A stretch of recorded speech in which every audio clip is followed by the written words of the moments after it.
You're listening to the ESO Network, your station for all things geek.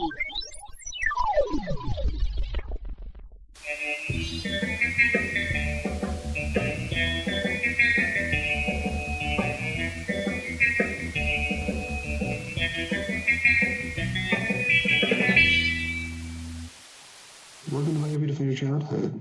Sorry it's been so long, guys. Honestly, it's been a weird summer where renovations and moving took too long, and honestly, I've missed you and missed doing this. Welcome to season 6 of a podcast that I didn't know if we could make through one. So this week, we're talking Dark Crystal, obviously. Now, you'll notice some changes. First, like I mentioned at the end of last season, we're going to every other week instead of weekly. Not twice a month, but every other week. So some months there will be 3 episodes. Also, we will stay Thursdays, but you'll notice some irregularity because of the change in schedules. We're going to try to pick theme months like we did every month last year, and you guys responded too well. But we've decided that you guys are going to pick the theme month. We obviously chose the first 2 episodes to make sure this month gets recorded without a hitch. But if you follow us on Twitter or Facebook, you're going to get to choose the upcoming month, which is great. It allows us to do more directly relating to you and your wants. Because it's a shortened schedule, though, we're not going to take reruns during the summer, and this should allow us to have more opportunity to provide you with new material. On the flip side, you'll notice that we've changed the numbering of the episodes. In the past, we've done random things. We've incorporated discussions and Geekly Oddcast and TV shows, and we're going to stop doing that. That puts us at this being our 199th movie, which means next week we're going to do our 200th movie. A huge one that you guys have wanted us to do for a long time. So, without further ado, I want to thank you guys for supporting us through 5 seasons and welcome you through the 6th. I encourage you to follow us on Twitter and Facebook and Letterboxd, and review us on iTunes or wherever you get your podcasts. And once again, from the bottom of my heart, thanks.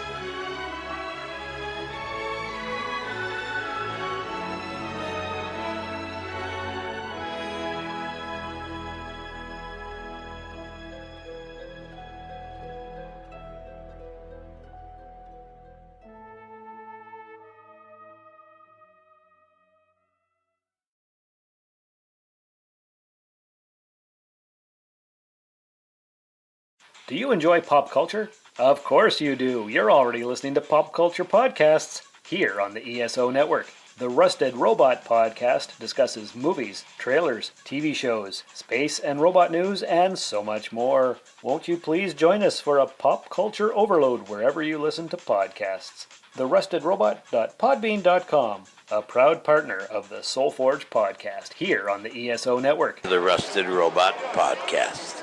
Think about it.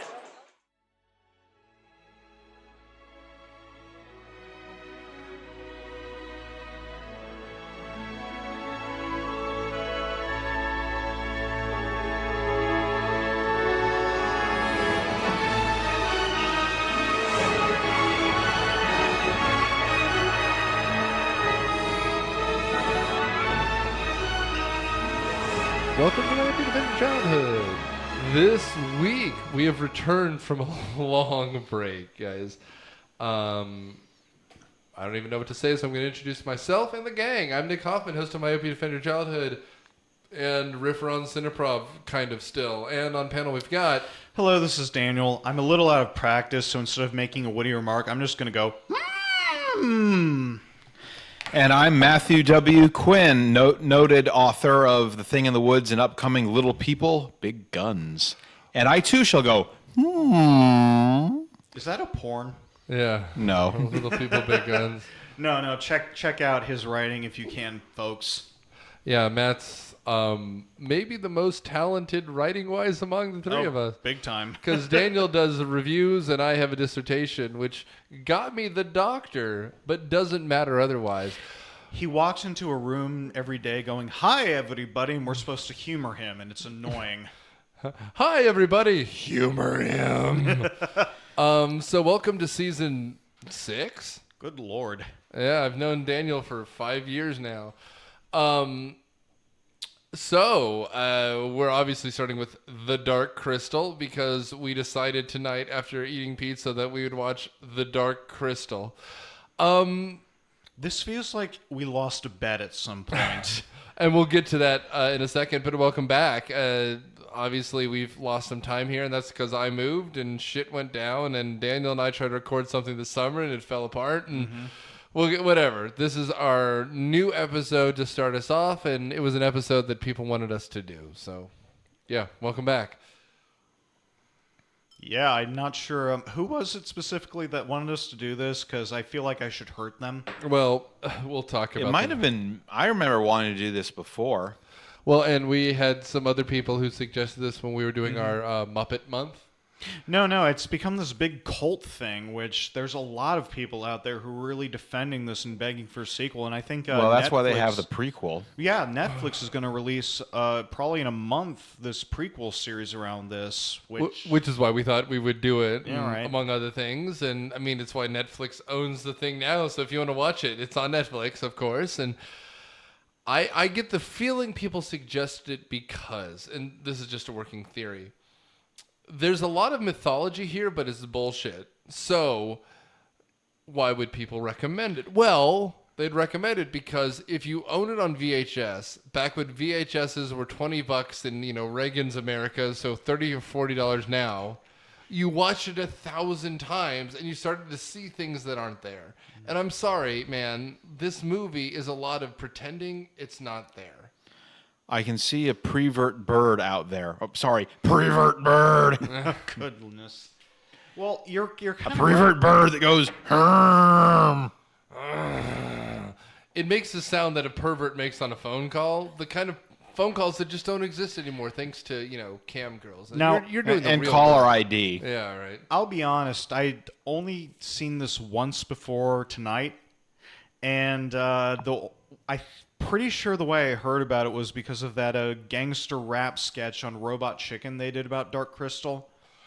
Remember that? You're right. Yes. I mean, I'll plug someone else because they don't compete with us, but because we don't compete with anyone. Let's be honest. But Defunct Land did an incredible series on the life of Jim Henson, and he spent significant time on this because Jim Henson spent significant time on this. This movie is a mess because I think Jim Henson suffers from the same disease as George Lucas, at least in this case, which is that he's really interested in how the Gleep-Glops look, and they look fantastic, but the directing here is all over the place. It wasn't even the directing, because the directing, it's an all puppet movie, which I think was original for Henson, because usually you'd have human actors to balance out the Muppets, right? But in this case, the puppetry is amazing, and what the world he put together from scratch and all the production design is amazing. The plot's a mess. Right. I realized we were going to talk about how the new show was going to work, but We need to explain the plot of this one before you explain the show, I suppose. Matt, honestly, I think you're the only person who can do that, so... yeah, give us a go, Matt. Here we go. In the world of Thra, which I don't know if they call it that in the movie or not, but I've heard it called Thra, there was once this elder race that was screwing around with this thing called the Dark Crystal, and they damaged it and split themselves into two races. The Skeksis, who are basically these evil vultures in rich robes, the prevert birds that I mentioned earlier, and the Mystics are basically ground sloths with 6 legs. And the Skeksis, 5 legs. I think I swear I saw 2 arms in between the main No, it arm. was 5. It was 5. One side had 1 arm and the other one had 2 because it's Jim Henson, so it's a little off. Oh, we'll discuss this later. There's a prophecy that the Gelflings, were these little dog-faced children with mullets, would undo the splitting of the Dark Crystal and end the Skeksis' reign of terror. So the Skeksis decide to kill all the Gelflings. And so, in the present day of this film, about 1,000 years from when the crystal was broken, we have one Gelfling, Jen, raised by the masters in this valley somewhere. And when when the mystics, and the eldest is the master, and the master dies, Jen has to go on the mission to find the lost bit of the crystal and heal the crystal and heal the world, because Skex is like draining the world to prolong their debaucherous existence. Now, when I first heard about like all the species in this movie, I'm like, Gelfing, isn't that the name of a neutered horse? And I had to be corrected, but I mean, the entire time, that's all I was thinking of. Well, you do see Jen playing the flute naked, and he might be neutered. Was he naked? Looked like he was naked. I don't think so. I don't think he's naked. Matt's making his own, 4chan page. Which is, 30% less white supremacy than an 8chan page. No. How's the white supremacy on DeviantArt? I'm assuming that's still kind of low white supremacy. Well, it's more how many boobs can we put on something that shouldn't have boobs? The so brave it's this little movie, pretty much. The brave little toaster was my first. The brave little furry. Oh goodness. So do you think that, kids our age, of course, grew up with the Robin Hood with the foxes as their introduction to furries? Everything has sexy furries now, right? It's weird. Well, we're getting the big budgeted Oscar-directed movie Cats this winter. With Taylor Swift is a cat person. Rosario Dawson is a cat person. Does no one have dignity anymore? No. Nick Offerman? Is he a cat person? That was a meme joke, which would have been much, much better than that movie. Well, okay, so people have hated on me for hating this trailer for the new Cats because, I guess I have podcasting enemies now. But here's the thing. All right. That's his wise juice. Yeah, that's my pretension. Do I have podcasting enemies too, or am I just your relentlessly self-promoting sidekick? No, your podcasting enemies are around the table right now, Matt. No, here's what I'm going to say about this. Have the Ides of August passed yet? Am I get stabbed to death on the air? I'm not going to say no. We'll wait for sweeps. How about that? But what I was going to say was... 2 men enter, 1 man leaves. Probably be talking about that movie. Yeah, right? Deadliest game this season? Surviving the game this season? Well, I want to do Death Ring. That's another hunting humans movie with a lower budget. I love it. I love it all. What I was going to say was... I hate the live-action Disney movies for a reason, which is that... A, they don't need to be made. B, they're cash grabs. And C, they don't add anything to the original story. And case in point, obviously, Cats was a Broadway sensation, which is fine. It's passable. It's the Backstreet Boys to pop music. It's not my thing, but I get why people like it. It's perfectly poppy. It's indifferent. I even have the T.S. Eliot book on my bookshelf. Here's the thing, though. In 1999, there was actually a movie version of the Broadway musical where they filmed it on stage with the people in costume and singing the song. That should be the version that people want. And frankly, the new Lion King movie that just came out, if you made a properly filmed version of the Broadway musical version of The Lion King with those incredible puppets that they made from the Henson factory... That's a movie I would watch. The CGI nonsense doesn't look like anything. Well, we can see if Taylor Swift can actually act. Oh, you know what mystery I didn't need to be solved? Whether the Loch Ness Monster was real and whether Taylor Swift can fucking act, man. At least Lady Gaga, that's her gig. Because even as a singer, she's an actress. It'd be like saying, well, Justin Timberlake can act, so what is any of these other... What about Aaron Carter? What if he came out of the blue and started beating up Shaquille O'Neal?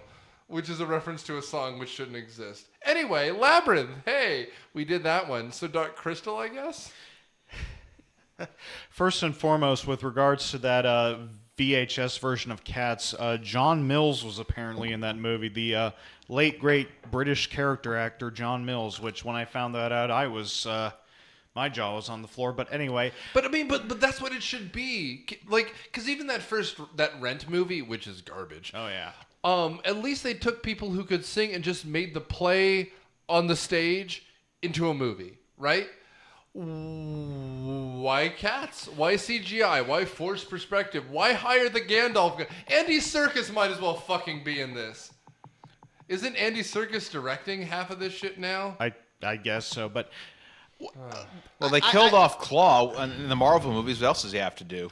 I really think that the whole point behind this movie was that Jim Henson wanted to show off the technical innovations he created around puppets and show that he wasn't just, doing Kermit the Frog on a syndicated primetime. He could create a movie that didn't feature humans, that featured puppet characters. So he was more interested in the technical aspect, which is kind of the closest movie to this that came out, well, it's still 10 years old, was Avatar. Because, again, it's about the technical innovations and not the plot. They're making a Muppet Lord of the Rings. The problem is it's so freaking boring. Well, and, I mean, the problem is even Lord of the Rings had jokes. The Muppet movie has jokes. The Muppets are nothing but jokes. This movie is nothing but a wet fart of nothing. Ooh, someone's mad. Well, I mean, we just spent, an hour and 40 minutes watching this? Hour 33. Okay. And composing Meatloaf songs that parody this movie. Oh, The thing about this movie is it's nothing that I liked about Jim Henson other than the puppets. And the thing about the puppets is, why not hire them out? Right? Like, if you had told me this was a passion project of, I don't know, Lucas, I would have believed you. Because, I mean, apparently the story goes, the original script for what we now call A New Hope, but back then, which is Star Wars, was literally just an American ripoff of the Hidden Fortress, the Kurosawa film. It was a bunch of Kurosawa movies all mixed together. But when the script came out, there was nothing funny about it. It was Carrie Fisher, Mark Hamill, and Harrison Ford who were funny, and then they added those jokes into the script. But otherwise, it was just a straight drama, and that's what this feels like. That there was no one over his shoulder, no Frank Oz, no whatever, making joke-em-ups. And the only funny character, which was Agsu, or Gersu? Agra. Agrabah. We had an Aladdin song parody, too. Yeah. Nick is funny. Let's see if we can sing it. Really? Are you gonna put me on that spot for an improv? I don't remember what I said 6 minutes ago, and we're 10 minutes into the podcast. Yeah, that's kind of a That was tall hilarious. But the weird busty one-eyed puppet, which was voiced by Frank Oz, The goat astronomer. she was the only funny character. She had gags. She had bits. This had nothing. You know what this reminded me a lot of for Dyspepsia. Well, besides that, Ralph Bakshi's Wizards. Yeah, there weren't enough tits. Well, there was one pair of tits. Yeah, there was quite a problem. Belonging to a goat woman with one eye. Again, Ralph Bakshi's You're Wizards. describing me dating in college before I met my wife. What? Ooh, Nick. I didn't know. Anyway, I didn't know you were into that sort of person. Sort of court. Anyhoozle, that whole movie was trying to build up a mythology from scratch as well, but it was mythology that was grounded in real-world history. It was pretty much Earth just, I don't know, like 200,000 years into the future or something like that. Like after Earth. Basically, but then the whole thing is that one race discovers Nazi memorabilia, so they decide, okay, we're going to do that. Yeah, well, maybe later, but anyway. That's what the goat's job is for. Well, that was one reason, though, that movie was kind of grounded, because it's like, okay, I kind of get the sort of stakes that are here presented in this movie. The other thing about Wizards was there were jokes about the religions of the future, like with these rabbis that were worshiping a Pepsi logo and stuff like that. Well, I will bring up one thing that you just mentioned. This movie takes zero risks either. And not that you have to take risks to make a successful movie, but like until the very last act where the female gelfling is being tortured, there's not even really trouble or trauma or conflict of any sort, right? Like, what you want is... Except for a bunch of giant crab monsters doing the Kool-Aid man through any nearest wall. But they never catch anyone. You don't see them hitting or killing anyone. Like the thing about Luke Skywalker, which this is so ripping off, is that the first act is his aunt and uncle, his caretakers, are murdered horribly, right?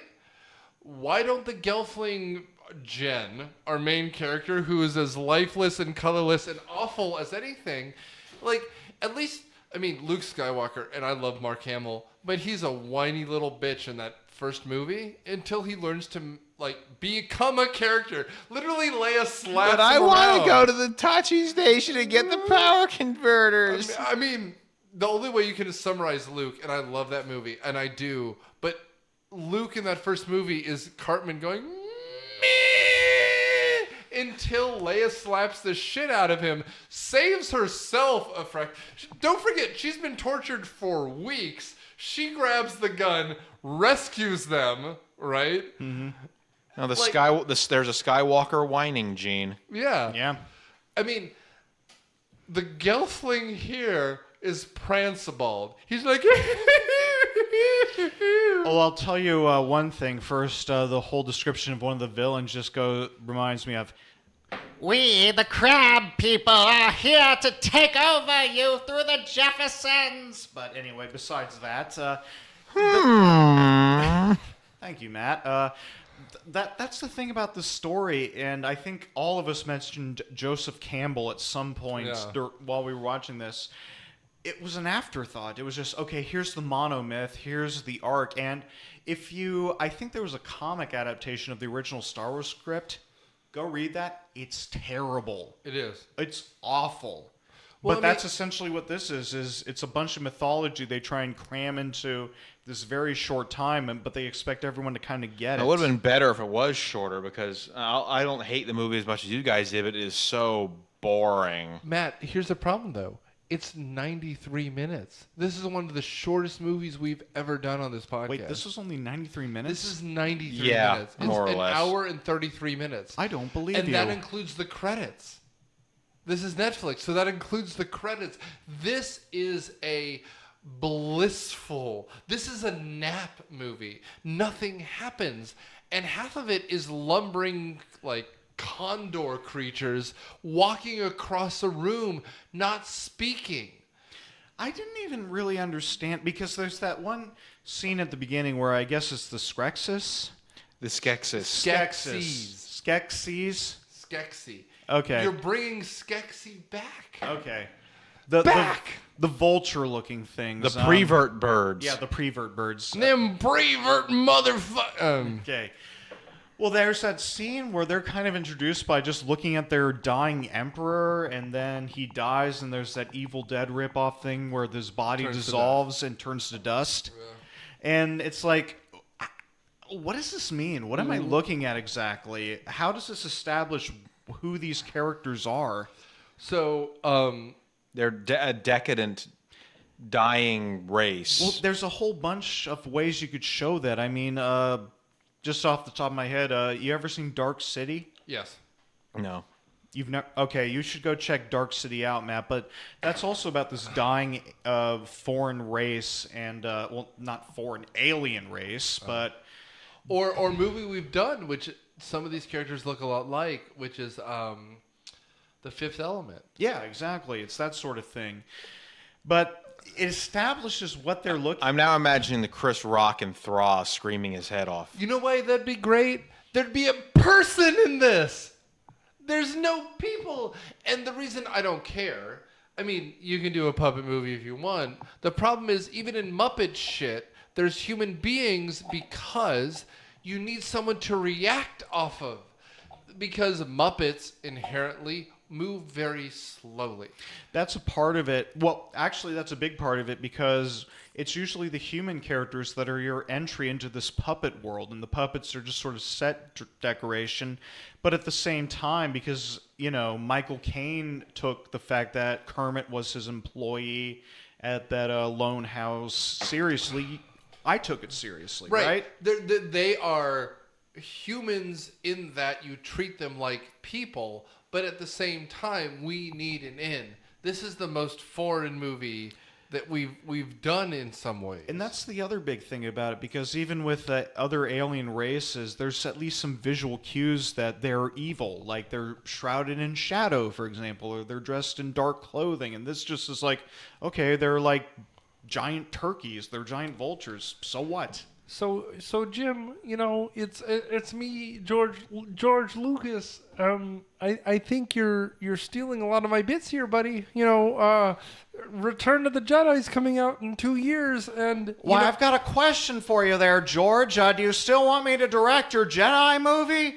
Because I just directed Dune, George, and I'm wanting to take a second stab at science fiction. I want some essence of George Lucas and essence of David Lynch to feed the Emperor. Jim, you gotta bail me out, man. Like, can I at least borrow Frank, because this shit's out of control? I got all these other. What if we make it so Darth Vader's breathing in helium and he wants to just rape women? What if we do that, George? I think that'd be a great movie. Hey, it's me, Brian De Palma. I think Leia should show more cleavage. Hey, Well, we end up with- Brian, I'm going to take your notes because, when she's slave Leia, it'd be great if she had some tits on that one there, George. Can we get Yoda to speak backwards, George? Just for one scene. Trust me, people will overinterpret it to death. Well, we have Yoda in this movie, a dying ground sloth wizard. Hey, this is Jim here, George. I saw Empire, and I know you didn't direct it here, buddy, but what if all of my characters spoke like Yoda? There's Skeksis, and I noticed that, Yoda was kind of Skeksis himself, if you get my drift. Well, one wonders what he was doing on Dagobah by himself for 20 years. Half of this movie is filmed in fucking Dagobah. There's swamps everywhere. There's little critters everywhere. And There's no Kermit singing, as far as we know. Why are there so many songs about rainbows? That's a little slurry. Miss Piggy broke up with me last week, Frog! Go to hell, Frog! Oh, Kermie, you just drink too much. I'm sorry, I Piggy. told you to get off the sauce, Frog. Piggy, it's the only thing that keeps the swelling down when you come back. Oh. You mean you do it for moi? I can't fucking deal. Daniel, I thought I was good at voices till I met you, buddy. We need to make this a Patreon reward. No, I have a feeling I'd have to pay people to do that. We have to polish this up a little, but you know what? It's the best part of my week. Patreon reward, have Daniel mimicking all the characters, because he can do it. Can you mimic the Chamberlain besides? No, I cannot, because I'm pretty sure. Because the chamber is essentially Grover, Yeah. but like in a fetish outfit, so it's like. I will be the emperor. Yeah, pretty much. Or Yoda fetish outfit. That's the whole thing. What are the stakes of this movie exactly? Well, but that's just it. There are literally no stakes because the two plots are not connected. If the three suns will conjunct, and if the dark then a Gelfling will heal the dark crystal. There's a prophecy, and so the idea is that Jen and Kira have to take the last shard of the crystal to the Skeksis castle and fix the dark crystal before the third conjunction, or else the Skeksis will live forever and rule the world. Well, okay. Okay, and then You're what? fine, but that's bullshit. Because they say that will happen again and again, right? The suns line up regularly. Every 1,000 years.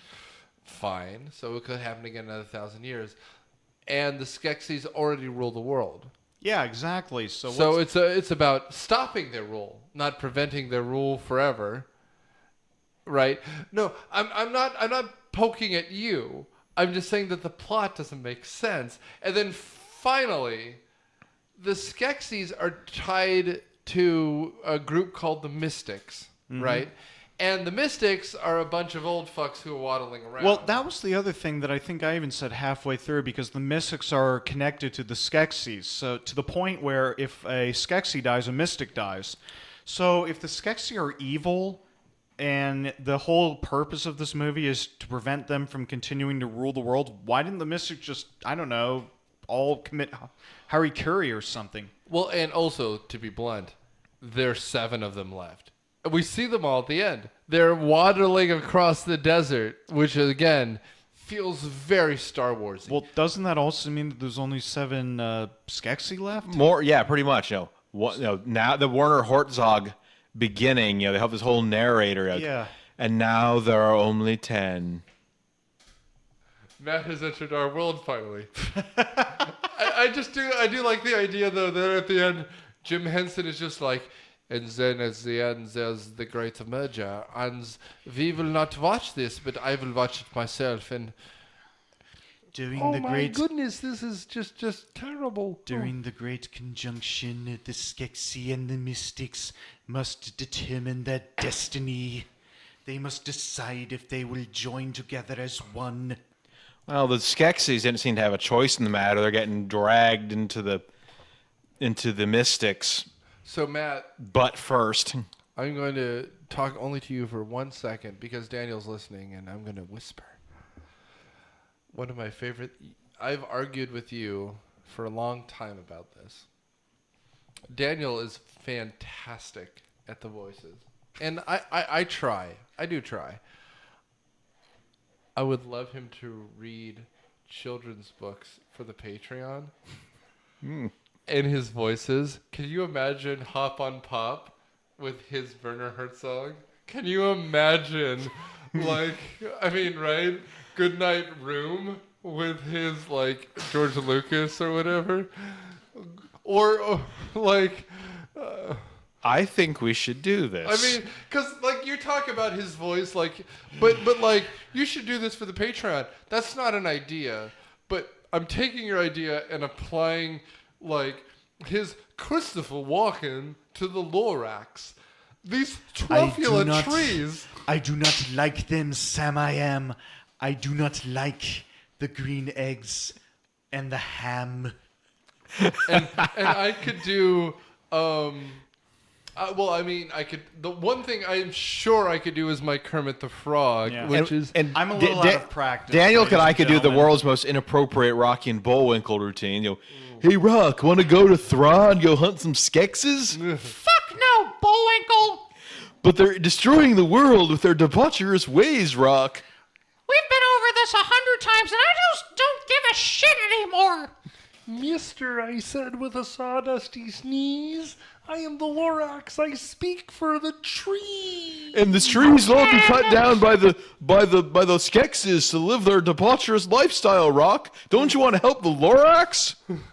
Frankly, I'm just waiting until I get to see David Bowie in those tight pants, Bullwinkle. Are you cheating on me, Rock? Of course I am! You little whore. Oh, and scene. All right, guys. We should kind of there's some interesting stuff in this movie, Please. but it's all the visual. It's all the visual stuff. It's all the puppet work. It's all like that scene, and I could not tell you the context behind it, but it's like the Last Crusade scene where they're trying to give the new emperor for the Skeksi that potion to make him young again. Yeah. And they do that morph effect where he goes from an old vulture to a younger looking vulture, and then he looks at his hand and it's an old hand again. That's... For this sort of a movie, that's an amazing effect. Well, and then there's that scene where they go to the bar, the Mos Eisley Cantina, and then the Crabmen come in. The Gramlings? Gartham. The Gartham. The Mos Eisley folk music environment. But it's just... Well, as we were pointing out at the time, it's all Fraggle Rock characters. Yeah, exactly. I was about to ask. Yeah, there's the gorge. There's a Facebook meme where it shows this distressed looking cat and a bunch of Peter, Paul, and Mary types, and it says, rescue cats trapped in a folk music environment. Well, we have 2 dog-faced mullet creatures trapped in a folk music environment until the Gartham show up. Okay, what was the name of that one dog creature that has 2 sets of teeth. One where Fezagig. Yeah, that thing. Yeah. What was the purpose behind that character? I think he's Kara's dog. Yeah, he is. But I mean, what does that show towards the plot? I mean, from what I can tell, it was like a visual effect and nothing else. I mean, he bites a character at one point. He bites one of the Skeksis to. Oh yeah, and then he gets like knocked down into They Mount Doom. They throw the dog into Mount Doom, which really made our audience not happy with the Skeksis. Well, but this being a children's movie, he found a convenient ledge. Well, but that's the point, right? Like, it's very Chekhovian, right? Like, it's you have a character introduced to bite the guy who does the thing, who does the verb. Well, to quote Clone High, he verbs the adjective noun. Like, it has no purpose other than to be like, I matter for 6 seconds. And they might as well have brought in a Nork or something into this movie. Yeah. Or Snork or Smurf or any fucking thing. The reason why this movie is frustrating to me is, other than it feels like it should be a D&D campaign, it has so much thought into something that feels like it's either both unexplained and over-explained. Mm-hmm. It takes too long to get anywhere because we all agreed. At 93 minutes, it felt like it should have been 100 minutes and 120 minutes at that. Oh, it felt like it was 120 minutes. It felt like it was 120 or worse. minutes, and it should have been 120 minutes, but everything takes forever. The fact that Jen and Lady Friend walk at the slowest pace. And the Skeks... Oh, you mean the Bjork woman who was like constantly... That was their musical numbers? Was her like trying to talk to the creatures of this world? They have a weird sex scene where it's all flashbacks to things that neither of them can do. And then it's flashbacks to their families all getting killed by the Skeksis. That they kind of mind meld with each other. We had a dream meld. And you're like... Are we going to murder Shannon Tate next? Or good lord. Right? But it's cult shit. Yeah. You're like, good lord. Back in As the day, though Once Upon a Time in the West isn't out. Oh, you mean Hollywood? Yeah, Once Upon a Time in Hollywood, excuse me. Once Upon a Time in the West is a movie that exists for a good reason. I like Once Upon a Time in Hollywood, I'm just saying. Really? I did. I haven't seen it. It's a good movie. Oh, fine. Well, fine, you asshole. Speaking of nostalgia and stuff that happened way in the past, so there was a time when fantasy was kind of taboo. In 1981 when this came out. Yeah, exactly. Yeah. I mean, that was like what the nerdiest nerdling or nerds would pay attention to. Like us. Even I didn't see this in 1981 because I wasn't born yet. Well, I saw the exhibits of it in the Center for Puppetry Arts when I was a little kid. I've seen them too. They're still there, and they're great, but... I'm talking about like Homer Simpson's college roommates. Thank you, Nick, for getting that. Those would be the sort of audience for fantasy back in the day. It just was not a mainstream genre. And Mr. Settis, we all have nosebleeds.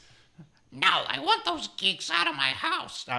I'm sorry, I can't do Marge, but no one can. No, except Julie Kavner. Yeah, exactly right.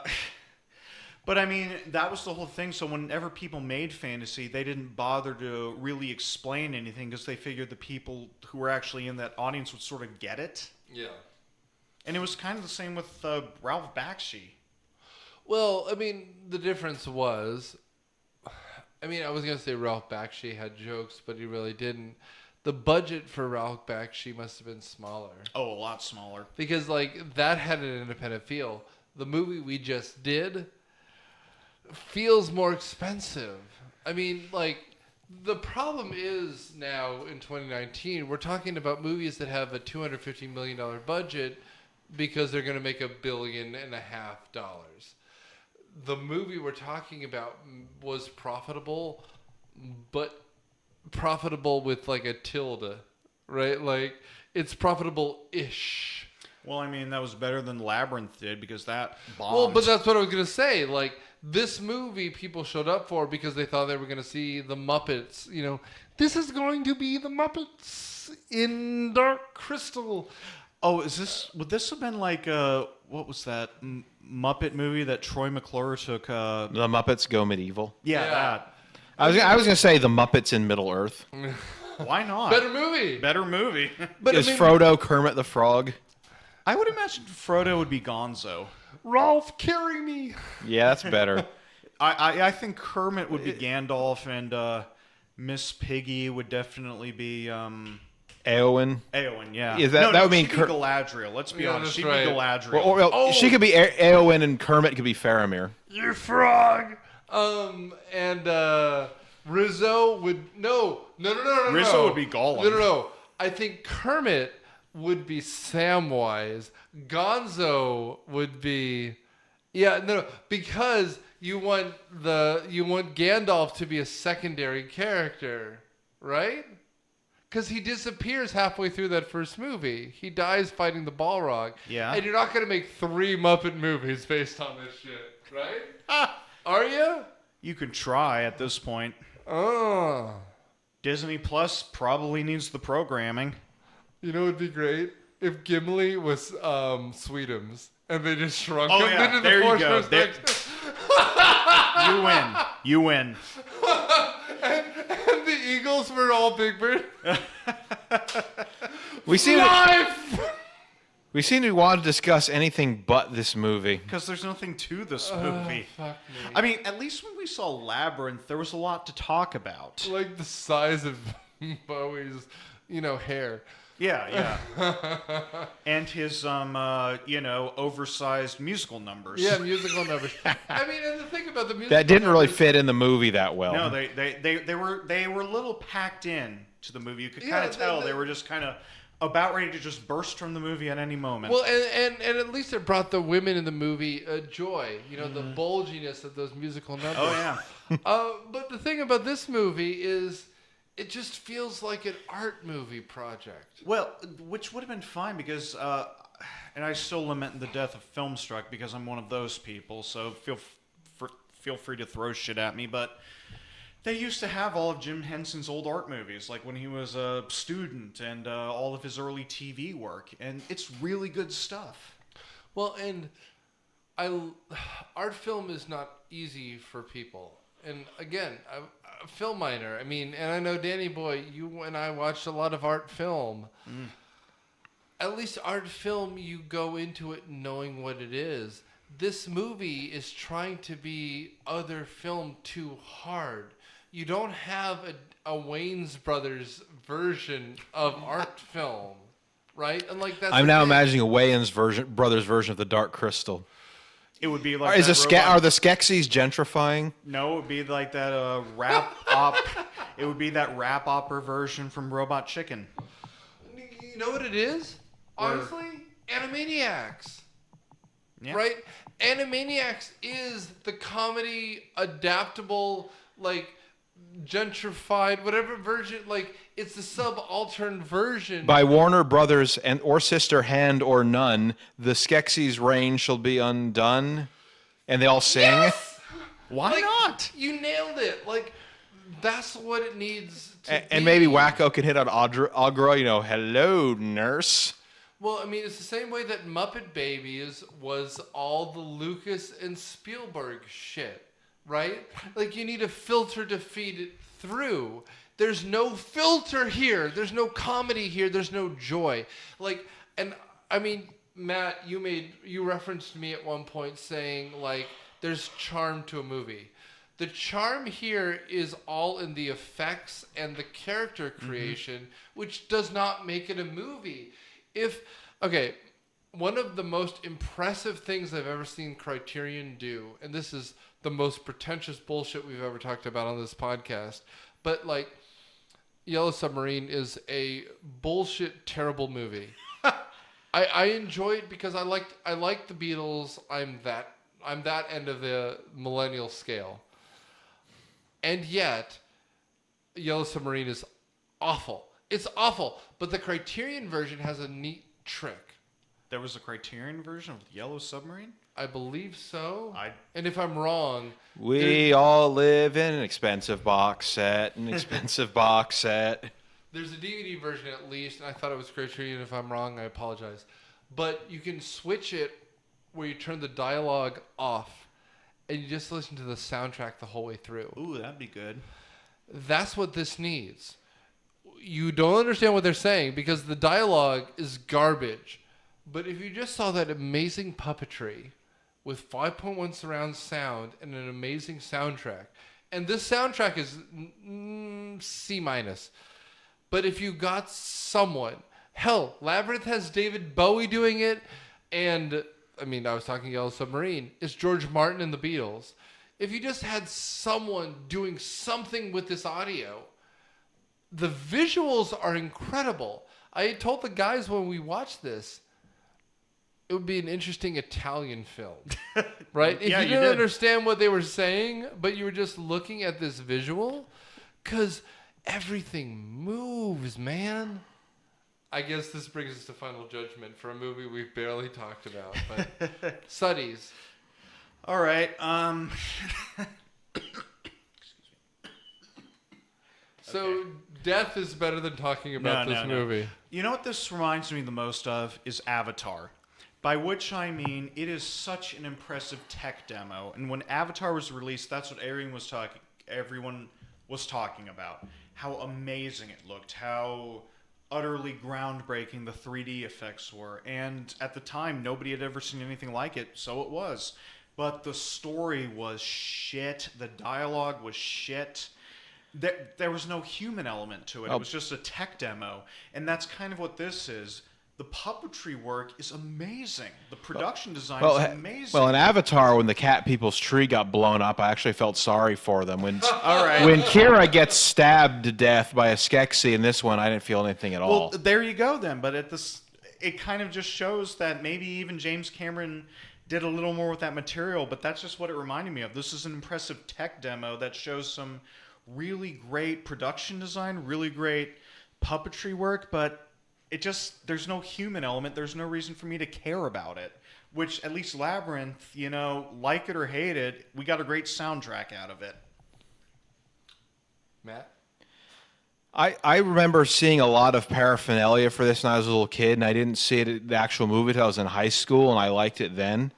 But watching it now is just so draggy and slow and boring. I mean, maybe the new Netflix show, which is a prequel called Age of Resistance, where it's, I guess, about the Skeksis take over the world and the near genocide of the Gelflings. That could be like the Silmarillion, maybe. But this movie just, I guess if you must see it to see the Netflix show, see it. But it's really not that entertaining, even though it's technically marvelous. And that's just sad. This hurts me in a way that I feel very uncomfortable with, because I agree with both of my comrades here. This is not even anything. It just feels like a waste of everyone's talents, man. Like, it made profit, as we talked about. It funneled that profit into other disappointing projects. And then eventually, when they tried to make another non-Muppet movie, it caused Labyrinth to suffer. And Labyrinth is a better movie. This movie frustrates me in every way because there's no charm. The main character, Jen, feels empty. It seems like Jim Henson was more interested in the villains, and then the villains have nothing to do. They just sit around having giant evil debauchery feasts with slaves and shrieking at each other. And apparently the only reason we understand one of this, I think it's like a 5 or 6 minute sequence where they're eating this feast in the middle of the second act, is because apparently the studio told them to make subtitles and make them speak English, because Jim thought it would have been more brilliant if they only spoke in their own language. This movie is just a mess. It's a wet blanket. And that feast scene was way too long. At least the Indiana Jones and the Temple of Doom feast scene had poor Willie getting tormented by all the bizarre food. This one is a bunch of puppets eating. Well, and it advanced the plot. Because at the time in that scene you're talking about, Indy is talking to someone else who's advancing the plot. The scenes we're talking about now, nothing is advancing the plot. Well, eventually, they do bring in Audra, but it takes way too long. But they bring in another character. They're not talking about what to do to her, right? This isn't a Stephen King story where like people have sex for 20 minutes and then, right? But it turns out they're important. I'm listening to the audiobook of it. It's 44 hours long. I have no self-esteem. Here's the thing. Yeah, it's good. It's very good. It's read by Steven Weber, who was in Wings. Also, he doesn't matter either. No one recommends this movie? Watch Labyrinth instead. Yeah, Labyrinth was a lot more entertaining. This is a wiki if I've ever seen it. I know I make fun of Matt a lot for like TV tropes. This is a TV tropes movie. Yeah, it is. You should look it up, understand what it's coming from, and then pretend like you've watched it. I love Jim Henson. This makes me love him less, and I hate that. Oof. It's true. I mean, it's true. And guess what? Well, I'm glad he got the opportunity to at least experiment with something and create an entire puppet movie because you could tell he really wanted to. So it was good that he got it out of his system. I mean, you're right. This belongs on Netflix and not have to pay for it. Yeah, there you go. I mean, and I hope people like it. I think people like it because of Jim and not because of the movie. I could be wrong.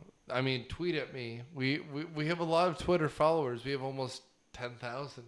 Oh, goodness. And the reason I say that is I love Jim Henson. I want you to tell me why you like this, not because I don't want to like it, but because I do want to like it. I want to like everything he did. We should make a meme. Nick sitting behind a table. Dark Crystal sucks. Change my mind. Yeah. There you go. I mean, and we're going to do more Muppet shit on this because I love Muppet shit. I really do. But whatever. What was that? Didn't they do The Wizard of Oz at one point with Beyonce in it? Not Beyonce. It was someone else. But Brandy? I think it was It may have Brandy. been, yeah. Okay. But that was after he died. It was... No, that was like after there was like a 15-year gap where they weren't releasing movies in theaters. So that was like a direct-to-ABC special. Yeah, I think you're right. And I think it was after Muppet Treasure Island, which we've done. After Muppets from Space, I think. Which we've done. Yeah. Yeah, whatever. So what I thought we would end this podcast with, since we've already talked about how we hate stuff, how the rest of the season is going to go. And as I teased at the end of last season, we're going to switch to every other week. Absence makes the heart grow fonder.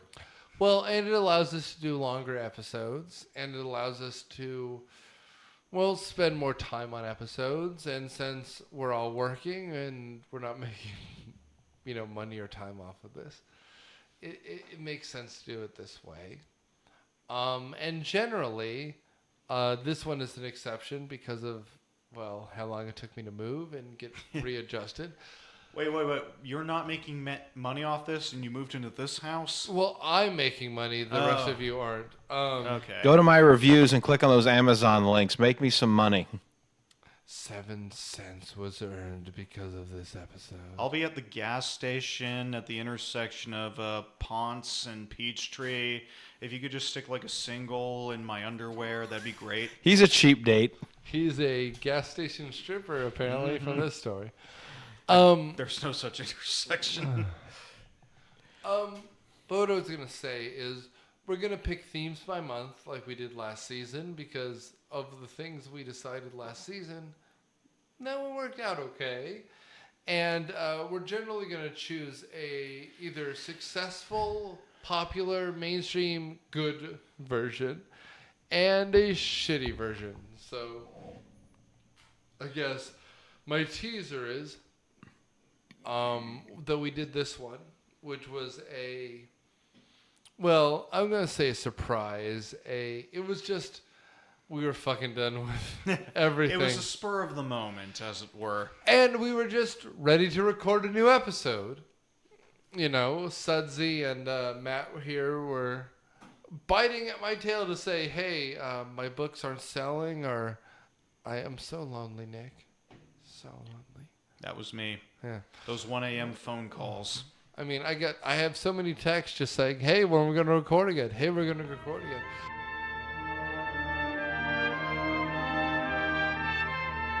Myopia Of Your Childhood is a member of the ESO Network and a product of Food Letter Podcast. It is hosted by Nick Hoffman, edited by Nick Hoffman and Daniel Suttis, and is produced by Ann Burns, Nick Hoffman, Matthew Cole, and Daniel Suttis. Our theme song is Surf Shimmy by Kevin McLeod of Incompetech.com, licensed under Creative Commons by Attribution 3.0 license.